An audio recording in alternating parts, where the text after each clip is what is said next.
Iran के परमाणु कार्यक्रम को लेकर एक बड़ी खबर सामने आ रही है और ये खबर चौंकाने वाली है और चौकन्ना करने वाली है, खासतौर पर इजराइल और अमेरिका के लिए। बताया जा रहा है कि ईरान ने इतने यूरेनियम जमा कर लिए हैं कि 10 परमाणु बम वो बना सकता है। अब इसमें कितनी सच्चाई है, बातचीत करने के लिए मयंक मेरे साथ है। मयंक, जो ये खबर आ रही है, आखिर इस खबर का सोर्स कहाँ है?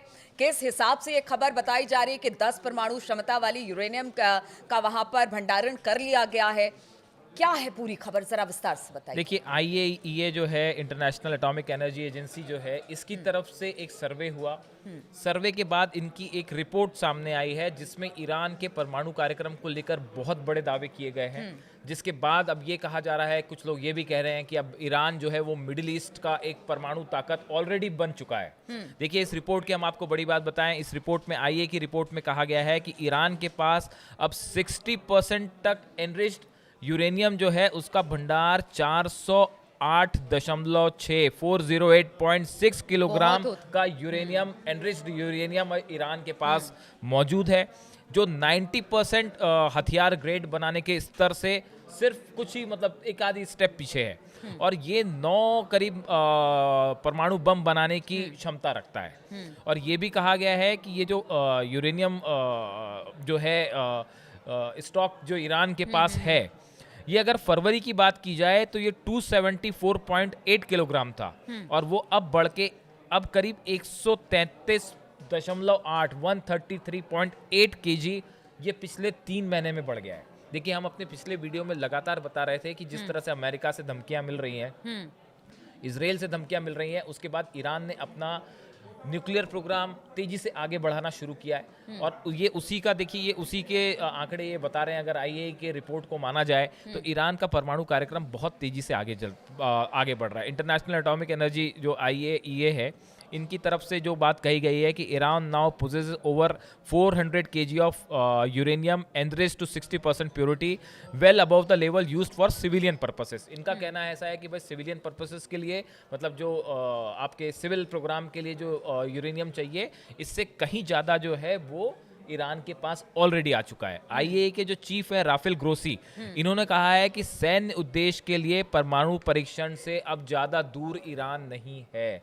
IAEA चीफ का ये बयान है कि ईरान अब जब चाहे तब परमाणु परीक्षण कर सकता है। और वो इस स्थिति में आ गया है कि कभी भी अपने आप को न्यूक्लियर, हमने पिछले भी अपने वीडियोस में इस तरह की बात की थी कि सोशल मीडिया में कई एक्सपर्ट्स जो हैं वो ईरान के एक्सपर्ट्स जो हैं वो इस तरह की बात बताते हैं कि ईरान जो है वो ऑलरेडी न्यूक्लियर कैपेबिलिटी हासिल कर चुका है। बिल्कुल, हमने कई बार इसका जिक्र भी किया है और गाये बगाए इस तरह की खबर भी आती रही है। अब देखिए, इसको लेके अमेरिका की तरफ से जो रिएक्शन आया है, जो व्हाइट हाउस की कैरोलिन लेविट हैं जो प्रवक्ता है वहाँ की, उन्होंने कहा है कि जो स्टीव विटकॉफ हैं, ट्रम्प के special envoy, he has sent a detailed and acceptable proposal to Iranian regime and it's in their best interest to accept it। अब ये बताया जा रहा है कि अमेरिका की तरफ से इस रिपोर्ट के सामने आने के बाद एक नया प्रपोजल भेज दिया गया है न्यूक्लियर डील को लेकर। अब जिसको लेकर ईरान को रिस्पॉन्ड करना है, ये बात कंफर्म कर दी गई है ईरान की तरफ से कि एक नया प्रपोजल अमेरिका की तरफ से मिला है। और अब्बास अराक्ची जो उनके विदेश मंत्री हैं, उन्होंने कहा है कि we will respond to the US proposal in the line with the principles, national interest and rights of the people of Iran. Abbas Araghchi ने फिर से वो बात कही है कि भाई हम ईरान के नेशनल इंटरेस्ट के हिसाब से, लोगों के हितों के हिसाब से जो अमेरिका का नया प्रस्ताव आया है, हम उस पर रिस्पॉन्ड करेंगे। अब देखिए, इस पूरे मैटर में जो ओमान के विदेश मंत्री हैं बदर अल बुसैदी, ये अभी एक छोटी सी यात्रा पे तेहरान गए थे और बताया जा रहा है कि अमेरिका का बड़ा मैसेज लेके गए। और अगला प्रपोजल जो 6th राउंड की अब बात होगी, ये कहाँ होगी, कैसे होगी, इस पे चर्चा हुई। अमेरिका की तरफ से जो नया प्रस्ताव आया है उस पर भी ये कहा जा रहा है कि वो शायद ओमान के थ्रू भेजा गया ईरान के पास। अब सवाल ये है कि क्या ईरान एनरिच्ड यूरेनियम, देखिए IAEA की तरफ से कहा जा रहा है कि 400 किलो से ज़्यादा यूरेनियम ईरान के पास मौजूद है। अब क्या ईरान अपने इस राइट को छोड़ने के लिए तैयार होगा? ईरान की तरफ से ये साफ कर दिया गया है कि कोई भी समझौता तब तक स्वीकार नहीं होगा जब तक तेहरान पर ये सभी प्रतिबंध पूरी तरह से हटाए नहीं जाते, जो सैंक्शंस लगे वो हटाए नहीं जाते और देश के परमाणु कार्यक्रम को जारी रखने की अनुमति नहीं दी जाती। देखिए, ईरान अपने स्टैंड पे कायम है कि हमको सिविल पर्पसेस के लिए हम हथियार नहीं बना रहे, हम परमाणु बम नहीं बना रहे, लेकिन हमको सिविल पर्पसेस के लिए जो चाहिए प्रोग्राम चाहिए, हम उससे कतई समझौता नहीं करेंगे। हमारा जो एनरिच्ड यूरेनियम है, इसको छोड़ने के लिए भी ईरान तैयार नहीं है। तो ऐसी स्थिति में अब अमेरिका एक प्रकार से सवाल यह है कि अमेरिका आगे कैसे डील करेगा।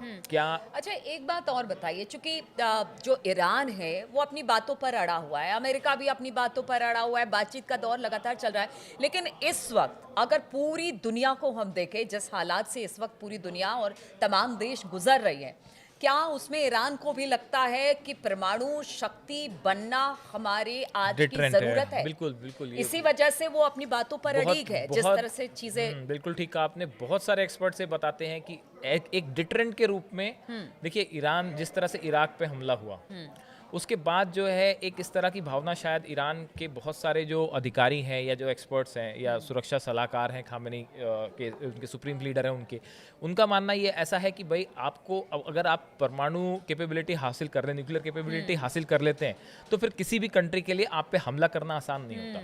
अगर आपने आपको परमाणु तो शक्ति संपन्न देश घोषित कर दिया, तो हमला करना आसान नहीं होगा और ये एक डिटरेंट के रूप में काम करेगा, ऐसा एक बड़ा सेक्शन जो है वो ईरान का मानता है। अब ऐसे में ये IAEA की जो नई रिपोर्ट आई है, इसके मुताबिक तो अब मिडिल ईस्ट में ईरान जो है वो ऑलरेडी एक बिल्कुल एक स्टेप पे खड़ा हुआ है कि कभी भी जब चाहे वो एक अपने आप को एटॉमिक पावर घोषित कर सकता है। तो ऐसी स्थिति में अब टॉक्स का क्या होगा? क्या ईरान शर्तों पे राजी होगा? अमेरिका कैसे शर्तों पे राजी करेगा? ये एक बड़ा सवाल। बिल्कुल, देखिए हमने बहुत सारे वीडियो इससे पहले भी बनाए हैं और हर बार यही होता है कि क्या जो समझौता, परमाणु समझौता ईरान और अमेरिका के बीच में हो रहा है, वो किसी मुकाम तक पहुंचेगा? क्या इसका कोई हल निकलेगा? क्योंकि जिस तरह की खबरें आ रही हैं और जिस तरह के दुनिया भर के देशों के हालात इस वक्त बने हुए हैं, उसमें तो यही लगता है कि अब हर देश चाहता है कि वो अपने तरीके से बिल्कुल अपनी आत्मरक्षा के लिए वो हथियार बनाए, नई चीज़ों को जुटाए, ताकि वो अपने आवाम और अपनी देश की रक्षा कर पाए। अब ऐसे में आगे किस तरह से बातचीत बढ़ती है और जो चीज़ें लगातार परमाणु समझौते को लेकर बातें सामने आ रही है, उसमें क्या सच्चाई है, इस पर लगातार हमारी नज़र बनी रहेगी। आप बने रहिए हमारे साथ।